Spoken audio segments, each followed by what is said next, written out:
ഇന്ന് നമ്മൾ ലൈവിൽ കുക്ക് ചെയ്ത ഒരു റെസിപ്പിയും കൂടിയായിരുന്നു.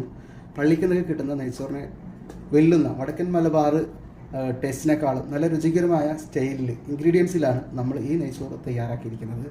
നബിദിനൊക്കെയായിട്ട് നമുക്ക് ഇന്നാണ് നെയ്ച്ചോറും അതുപോലെ ചിക്കൻ കറിയൊക്കെ ഉണ്ടാക്കാൻ കഴിഞ്ഞത്. ബീഫ് അവിടെ കിട്ടാത്ത കാരണം ബീഫ് കിട്ടും, പക്ഷേ വെരി എക്സ്പെൻസ്.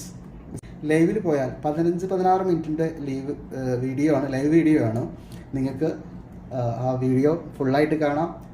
അപ്പോൾ അതുകൊണ്ട് തന്നെ ഇന്ന് ഞാൻ നല്ല അടിപൊളി ചിക്കൻ കറി ലൈവായിട്ട് നല്ല നെയ്ച്ചോറും ഉണ്ടാക്കിയിട്ടുണ്ട്. അതിനൊക്കെ പകരം വീട്ടുന്ന നല്ല അടിപൊളി റെസിപ്പിയാണ്. നിങ്ങൾക്കും എന്ത് ചെയ്യാം, ട്രൈ ചെയ്യാം. ലൈവിൽ പോയിട്ട് അതുപോലെ ഒരുപാട് റെസിപ്പീസ് ഉണ്ട് വെൽക്കം മൈ കിച്ചൻ്റെ. എല്ലാവർക്കും വിസിറ്റ് ചെയ്യാം. പ്ലേലിസ്റ്റ് നോക്കിയാൽ മതി. ബ്രേക്ക്ഫാസ്റ്റ്, ലഞ്ച്, ഡിന്നർ എല്ലാം ഉണ്ട്. ബിസ്മില്ലാഹിർ റഹ്മാനിർ റഹീം. അടിപൊളി കറിവേപ്പിലയും ക്യാരറ്റൊക്കെ ഇട്ട പഴയ ആ ഒരു ഇൻഗ്രീഡിയൻസ് റെസിപ്പി നെയ്ച്ചോറ്. ബിസ്മില്ലാഹിർ റഹ്മാനിർ റഹീം. Thank you for watching.